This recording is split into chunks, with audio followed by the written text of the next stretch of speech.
Okay, so let's dive in. Today we're taking a real deep dive into something fascinating. Ancient power, wealth, and how control gets concentrated. But maybe not where you'd first expect. We're heading to Magna Graecia.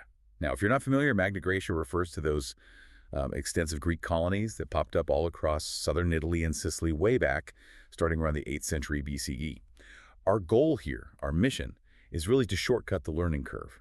We want to understand how the elites there built these, well, incredibly durable systems. Systems based on wealth, sure, but also deep societal control. And crucially, figure out why those ancient blueprints might still surprisingly resonate today.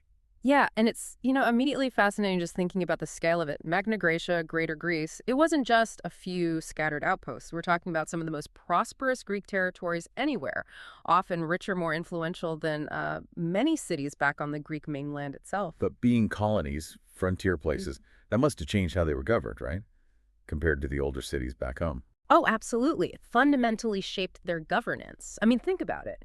You're on a frontier, you've got local populations to deal with, immediate defense needs, fierce competition for, the best land, the best resources. You just don't have the luxury of slow, maybe democratic consensus building in that kind of high-pressure environment.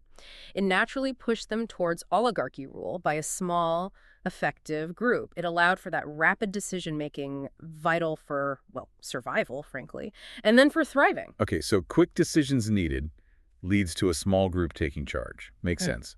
But what made those initial leaders stick? How did they become entrenched ruling classes for the long haul? Well, it seems to be a combination of factors, probably four main ones. First, the original military leaders, the guys who led the colonization expeditions, they often just stayed in charge. Okay, power follows the sword initially. Right. Second, the land there was incredibly fertile. Success in farming, especially grain, olives, wine, led to really rapid wealth accumulation on a scale maybe not seen before. Got it. Big money, quick. Third, how that land was initially divided up. It heavily, heavily favored those early settlers, the expedition leaders, the wealthy backers.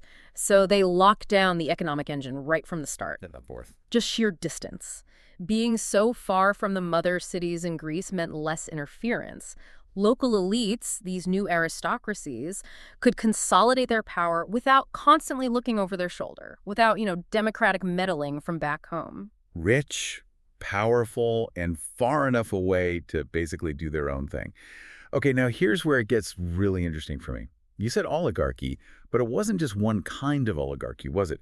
These cities apparently developed quite different ways of running things. Yeah, exactly. That's what makes Magna Graecia such a great case study. They adapted. They developed remarkably different oligarchic blueprints tailored to their specific local conditions.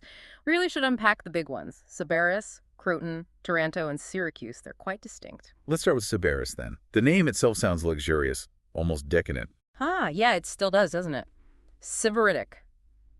Their power seems almost entirely rooted in agricultural abundance. They controlled these incredibly vast fertile plains, just churning out surplus grain, olives, wine. The elite families there essentially monopolized the best land. Critically, they also controlled the maritime trade routes needed to sell all that stuff, connecting them to places like Etruria, mainland Greece. It's a two-pronged approach. Exactly. Extracting maximum profit from their huge estates, often worked by dependent laborers, not quite slaves, but not free either, and controlling the ports, the choke points for trade. It's a classic economic monopoly playbook, really, based on fertile dirt and controlling the ships. But wait, if it's all about wealth, couldn't new merchants, people who got rich through trade rather than land, challenge the old guard? How did they keep that system stable? That's a great question. It was a constant tension, it seems. They used social insulation, extreme exclusivity. There are stories, maybe exaggerated, maybe not, that the Sybarite elite banned noisy crafts like blacksmithing from the city center just to maintain their peace and quiet. Their wealth didn't just buy land, it bought separation. Wow. Okay, so wealth buys distance, literally. That sets a clear baseline. Now, Croton, you mentioned philosophy. That sounds like a totally different angle. Completely different playbook. It's fascinating. While Sybaris measured power in, say, shiploads of grain, Croton's elite power became intertwined with, ideas, equations, ethics, a whole philosophical system. This shift seems largely down to one figure, Pythagoras, who arrived there in the late 6th century BC. Pythagoras, the triangle guy. He was involved in politics. He was much more than just a mathematician. His philosophy, His whole way of life with its, mathematical principles, ethical rules, even specific dietary restrictions, became the ideological bedrock for the ruling class in Croton. They adopted it wholesale. And this complex intellectual framework served as justification for their rule. It wasn't just about being rich or from the right family. It was about possessing superior wisdom, discipline, moral rigor. It set them apart from everyone else. So their claim to rule wasn't just birthright or money, but like intellectual and moral superiority. That's a powerful way to legitimize staying in charge. Almost unarguable if you buy into the system. It's a very strong ideological lock, yes. It inherently justifies why only they are fit to rule. Okay, fascinating contrast. Let's shift south to Taranto. Their power seems more active, more based on doing things militarily. Yes, Taranto's elite power structure was centered on military and maritime dominance. They controlled a strategic location on the Gulf of Taranto, a major trade hub. Their authority rested heavily on maintaining powerful naval forces. These weren't just defensive, they were crucial for protecting the commercial shipping that made the city rich. And here's the key insight. It was often the same elite families commanding the warships and owning the merchant fleets being protected. So there's a direct feedback loop. Your military skill directly protects your own business interests. It wasn't just about inheriting command. You actually had to be competent to keep the money flowing. Precisely. Military success and commercial success were completely intertwined for the Tarentine elite. It demanded capability, not just status or lineage, though those certainly helped. Interesting. Okay, one more major player. Syracuse and Sicily. You describe their system as complex, involving networks. Syracuse is maybe the most intricate of the bunch. They faced constant internal rivalries between powerful aristocratic families plus major external threats, especially from Carthage. Their system relied on complex, shifting alliances among these families. Power wasn't static, it wasn't held permanently by one dynasty. It seems to have rotated based on carefully negotiated deals, strategic marriages, temporary coalitions, all designed to maintain collective elite control and, crucially, prevent any single family from becoming too dominant and turning into a tyrant. It sounds exhausting, frankly. Constant political maneuvering. Wow. Okay, so we have these four distinct models. Economic monopoly in Sybaris, philosophical justification in Croton, military commercial power in Taranto, and these complex alliance networks in Syracuse, different flavors of oligarchy. Now, let's get into the mechanics. Once these groups had power, how did they keep it? What were the specific, systemic things they did to make sure power stayed within their circle, generation after generation? Right. This is about the nuts and bolts of maintaining control. It wasn't accidental. It was sustained through very deliberate, often rigid, mechanisms designed specifically to limit who could participate in political life. The most fundamental barrier was economic standing. You generally had to be wealthy, a significant landowner, a major merchant, to even get your foot in the door of political influence.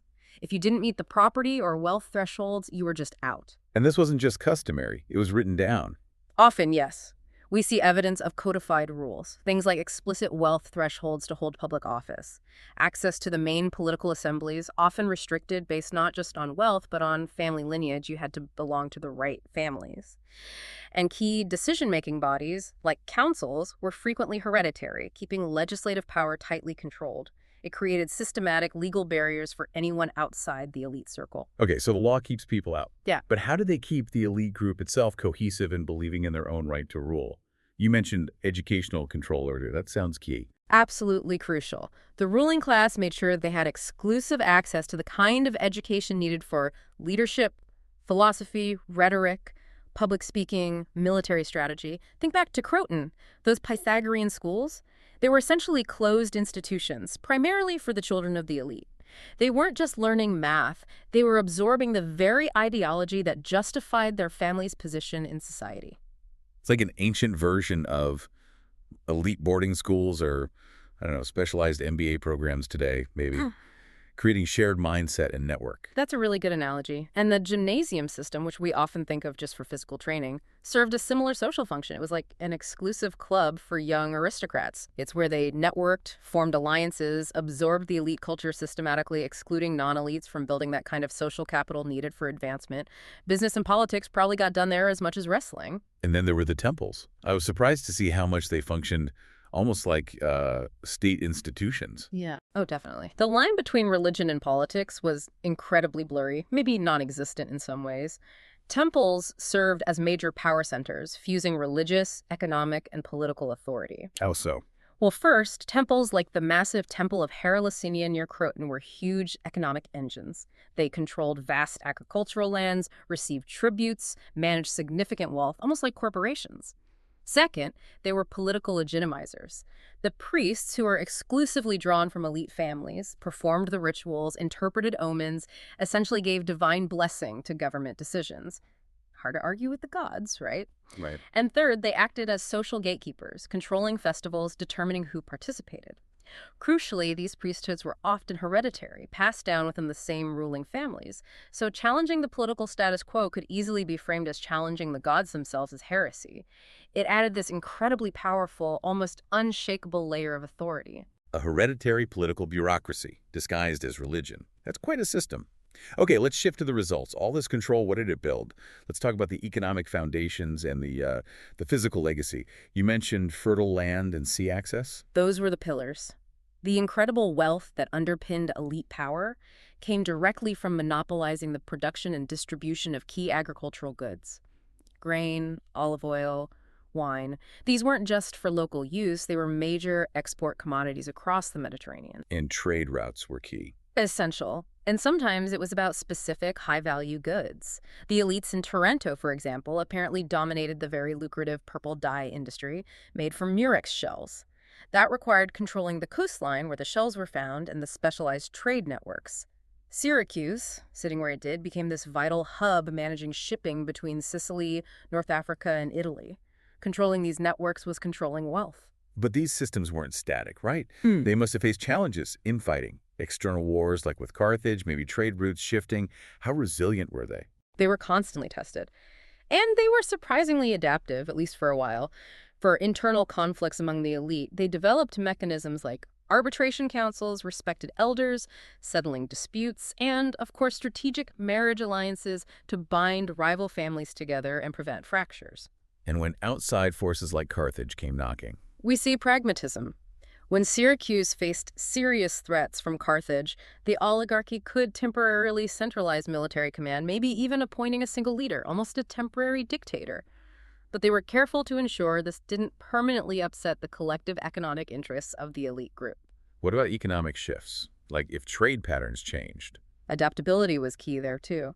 When Persian expansion in the east disrupted traditional trade routes, Toronto's leaders apparently shifted focus, investing more in local manufacturing to diversify their economy. That flexibility helped them survive. But not everyone adapted. You mentioned Sybaris fell. Sybaris is the cautionary tale, isn't it? Their immense wealth maybe made them complacent. Their failure to adapt, militarily and perhaps economically, when challenged by their rival Croton, seems to have contributed directly to their utter destruction. Rigidity, even within a powerful system, could be fatal. Okay, finally, let's talk about the cities themselves, the physical layout. You're saying their power structure is literally built into the streets and buildings. I think so, yes. Urban planning wasn't neutral. It reflected and reinforced the power hierarchy. You see central agoras, the main public squares, deliberately placed near the exclusive residential areas of the elite. Easy access and control for them. Harbor infrastructure wasn't just built, it was designed for controlled access, managing who could trade and where.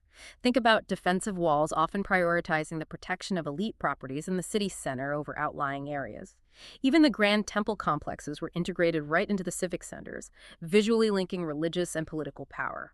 So the city map itself is a kind of power diagram. In a way, yeah. These urban templates, the street layouts, the way land was divided, the clear hierarchy in space, they didn't just disappear, they were adapted by later cultures, like the Romans, and you can argue that their influence persists in how cities, especially maybe in southern Italy, are organized even today. The idea of a central, powerful core that has long roots. This is fascinating. Let's bring it right up to the present then. You've studied this deeply. Beyond just historical curiosity, what are the real legacies? How does this ancient Magna Graecia blueprint connect to, power structures now? Well, the connections are maybe more subtle now, but I think they're there. That ancient template of restricted access to power, for instance, basing influence heavily on existing wealth or family connection rather than, say, open competition, you can see echoes of that. Think about things like political dynasties that persist across generations, or the sheer influence of major donors in politics, a kind of wealth threshold for access. Even arguably in some exclusive professional guilds or private clubs where membership and advancement rely heavily on established networks and fitting in rather than just raw merit, the channels are established and access is limited. And the educational control you mentioned, Croton's philosophers. Right. That precedent of limiting specialized, powerful knowledge to a select group.